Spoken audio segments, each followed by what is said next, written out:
Hello everybody, मैं हूं आनंद मेहता और आज की इस वीडियो में हम लोग बात करेंगे यहाँ पे इजी ट्रिप प्लानर के बारे में, या फिर इसको कह लीजिए इज माई ट्रिप। ठीक है, वीडियो में जानेंगे सब कुछ, क्या इसके परफॉर्मेंस रहने वाला है आने वाले टाइम में, क्योंकि मार्केट में पिछले कुछ दिनों में देखा जाएगा इस बड़ी गिरावट देखने को मिली है। Q4 के जो रिजल्ट है वो अभी तक कोई आया नहीं है, क्या अपडेट है इसको लेकर के समझेंगे सब कुछ। साथ ही साथ 2-3 कॉन्ट्रोवर्सीज भी चली इनके फाउंडर्स को लेकर के, और मेक माई ट्रिप का भी बहुत बड़ा स्टेटमेंट आया है यहाँ पे इज माई ट्रिप को लेकर के। वीडियो में देखेंगे, इस सबको समझने का प्रयास करेंगे और साथ ही साथ देखेंगे कहाँ पे बाइंग के मौके बन रहे। ठीक है, 11 रुपीज से भी आसपास शेयर जो देखने को मिल रहा है, आज के दिन भी बड़ी गिरावट है। सब कुछ विस्तार पूर्वक चर्चा करेंगे, लेकिन उससे पहले अगर आप लोग चैनल पे नए हैं तो जेन्युइन इन्फॉर्मेशन पाने के लिए आप रो ट्रेडर यूट्यूब चैनल को जरूर सब्सक्राइब कीजिए, बेल आइकन को भी हिट कीजिए, क्योंकि गाइस फ्यूचर में बहुत सारे वीडियोस है जो आप लोगों को काफ़ी ज़्यादा हेल्प करेंगे।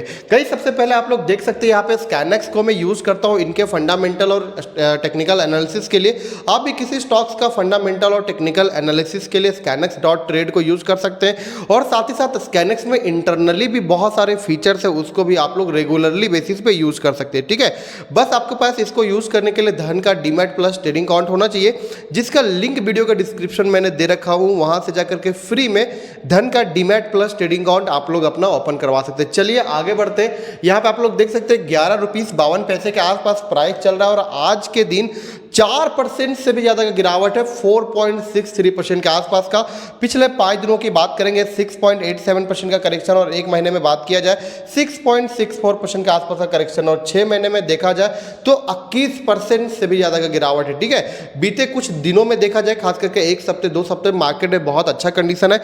आज मार्केट में करेक्शन देखने को मिला था, लेकिन इस स्टॉक्स में अगर आप लोग देखिएगा कंटिन्यूअसली गिरावट देखने को मिल रहा है। ठीक है, आगे यहाँ पे समझेंगे पिछले 5 साल में तो आप लोग देखिए एक टाइम था जब स्टॉक अच्छे खासे लेवल पे ट्रेड कर रहा था, देख सकते हैं आप लोग 93 रुपीज उससे भी ऊपर में था, लेकिन वहां से बोनसेस दे दे के और शेयर को स्प्लिट कर करके इसका जो प्राइस है वो पेनी स्टॉक बनाया जा रहा है, 11 रुपीज के आसपास देखने को मिल रहा है अभी।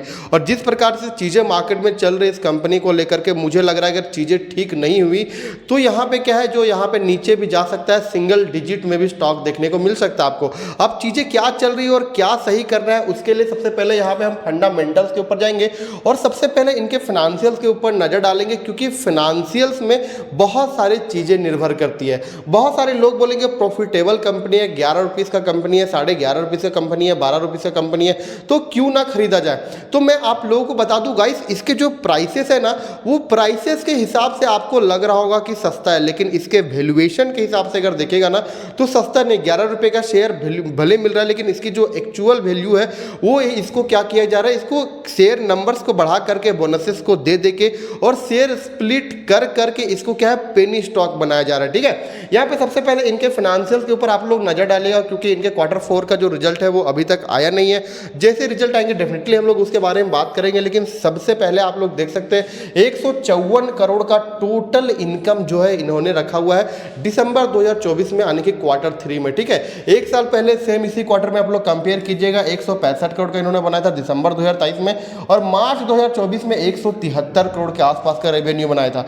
पिछला क्वार्टर में आप लोग देख सकते हैं 150 करोड़ के आसपास का इनका टोटल रेवेन्यू था, और वहीं नेट प्रॉफिट देखा जाए तो 34 करोड़ का था। और ये 34 करोड़ का ना आप लोगों को ज्यादा लग रहा होगा, जैसे कि पिछला क्वार्टर में 27 करोड़ था, एक साल पहले अगर देखा जाए तो यहाँ पे ऑलरेडी कंपनी 46-47 करोड़ के आसपास का बना रही है। तो ये जो 35 करोड़ आप लोग बोल रहे हो ना, ये भी बहुत ज्यादा कम है।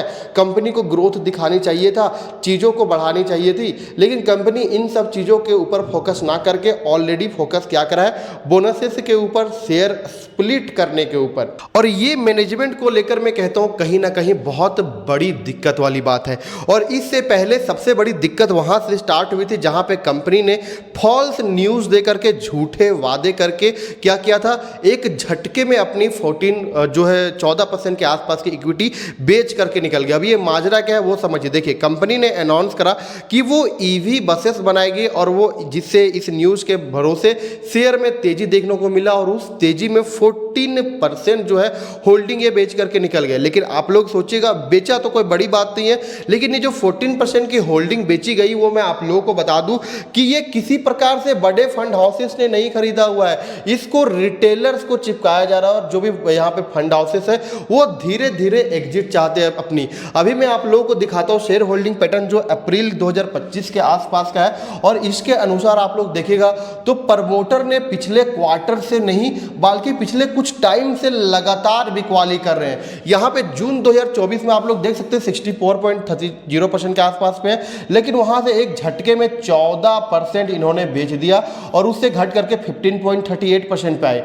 उसके 2 क्वार्टर के बाद फिर से इन्होंने 48.97 पे गए, फिर से बिकवाली करी और फिर से 47.30% पे आ चुके हैं, जैसे कि आप लोग देख सकते हैं। वहीं पे अगर मैं फॉरेन इंस्टीट्यूशंस की बात करूं तो फॉरेन इंस्टीट्यूशन जैसे कि आप लोग यहां पे देख सकते हैं 2.18% के आसपास का हुआ करते दिसंबर 2023 में, और वहां से 2.7 पे गए। एक बार इन्होंने खरीदारी करी है, लेकिन उसके बाद आप लोग देखिएगा तो मार्च 2025 में 3.74% पे थे और अभी अप्रैल का मैं डेटा बताऊं तो ये पूरा बेच चुके हैं और यहां से भाग चुके हैं। ठीक है, डोमेस्टिक इंस्टीट्यूशंस की बात करूंगा 2.36% पे थे मार्च दिसंबर 2023 में, और अभी अगर देखा जाए तो 2.77% पे। ठीक है, पिछले कुछ क्वार्टर से यहाँ पे आप लोग एक चीज नोटिस कीजिएगा तो जो डोमेस्टिक इंस्टीट्यूशंस है वो भी भारी मात्रा में बिकवाली कर रहे हैं। लेकिन खरीदारी कौन कर रहा है? तो खरीदारी हमारा कर रहा है भैया यहाँ पे पब्लिक एंड रिटेलर्स। ठीक है, अब पब्लिक एंड रिटेलर्स जैसे कि फॉर एग्जांपल 25.58% के आसपास का हुआ करते थे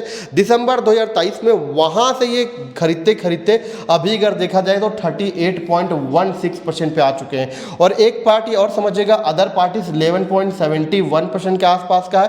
तो जो 11.177% के आसपास के ये भी FII या DII कैटेगरी के ही लोग होते हैं जो QIP के जरिए इनकी होल्डिंग खरीदते हैं। लेकिन आप लोग यहाँ पे देख सकते हैं फॉरेन इंस्टीट्यूशंस ने भारी मात्रा में बिकवाली करी है, और हालांकि इसके बारे में और भी अच्छे से डिटेल में पता चलेगा जब इनके क्वार्टर 4 के नतीजे आएंगे। तो देखिए नतीजे जैसे आएंगे उसके बारे में हम लोग बात करेंगे। अभी तक नतीजों को लेकर कोई यहाँ पे अपडेट और डेट सामने नहीं आई, लेकिन बहुत जल्द आपको जो है देखने के लिए मिल जाएगा। ठीक है गाइस, देखिए ओवरऑल कंपनी अच्छी है, मैं ये नहीं कह रहा हूँ कि कंपनी बुरी है, लेकिन जो चीज़ें मैनेजमेंट की तरफ से आ रहा है ना वो चीज़ें हम रिटेल निवेशकों के लिए सही नहीं है, जो मैं आप लोगों को समझाना चाहता हूँ। और आई थिंक वो आप लोग धीरे धीरे समझ पा रहे होंगे।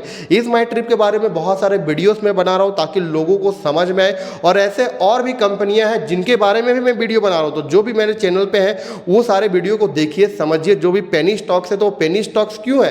अब बहुत सारे लोगों को ये क्वेश्चन रहता है, मेरे कमेंट बॉक्स में आकर के पूछते हैं कि पैसे तो कमा रही है, 11 रुपीज़ का शेयर है, खरीदने में क्या जाता है? तो भैया मेरे को आप एक चीज़ समझाओ कि अगर वो पैसे बना रही है तो फिर पेनी स्टॉक फिर वो क्यों है? फिर वो पेनी स्टॉक, ठीक है, तो वो एक्चुअल में पेनी स्टॉक नहीं है। प्राइस के अकॉर्डिंग अगर आप लोग उसको देखेगा तो पेनी स्टॉक है, लेकिन वैल्यूएशन को अगर आप लोग समझिएगा तो वो पेनी स्टॉक नहीं है, बहुत महंगा ऑलरेडी। ठीक है, पी रेशियो उसको देखिएगा 28 रुपीज़ का पी रेशियो है, उससे भी आप लोग समझ सकते हैं कि शेयर महंगा है यहाँ पे।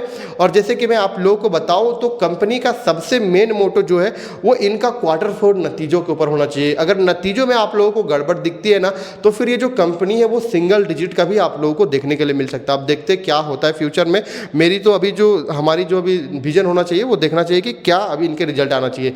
जो भी लोग बाइंग वगैरह के बारे में सोच रहे हो, देखिए गाइस अभी मैं कहता हूँ कि गिरावट में मौके बनते हैं, बिल्कुल बाई करनी चाहिए, लेकिन ऐसे स्टॉक्स को नहीं। मार्केट में और भी बहुत सारे स्टॉक्स हैं जिनको आप लोग फंडामेंटली, और वैसे स्टॉक्स को बात करें जिसका वैल्यूएशन कम मिल रहा है और आपको क्या मिल रहा है कि अच्छे प्राइसेस पे बाइंग, डीप बाइंग के मौके बन रहे हैं। ऐसे स्टॉक्स को नहीं कि वो किसी भी लेवल पे रहे, महंगा ही है, ना ही कोई बिजनेस है, ना ही कोई फंडामेंटल है। और जहां तक इसके बिजनेस की मैं बात करूँ आप लोगों को, देखिए ट्रैवल सेक्टर की बिजनेस है और इस सेक्टर में कहीं ना कहीं भीड़ बहुत ज़्यादा है। अब कंपनी अगर अपने मैनेजमेंट के ऊपर सुधार नहीं करेगी और इस प्रकार के सेक्टर में रहने के बाद वो बोनसेस के ऊपर काम करेगी और अपने जो मैनेजमेंट को ठीक नहीं करेगी, फाइनेंशियल को ठीक नहीं करेगी, तो कहीं ना कहीं दिक्कत वाली बात है। अब चलिए देखते हैं आगे क्या करना है। लेकिन जो भी लोग फ्रेश बाइंग के मौके देख रहे हैं, मैं कहता हूं कि थोड़ा वेट करो और दूर बैठो, तमाशा देखने वाला भी हाल है, अभी कहीं भी बाइंग के मौके नहीं बन रहे, ठीक है। जिनको भी 11 रुपीज़ पे लग रहा होगा कि बाय कर लीजिए, तो उनको मैं एक ही चीज़ रिपीट कर रहा हूँ, कम से कम 10 बार रिपीट कर चुका हूँ। देखिए प्राइस के हिसाब से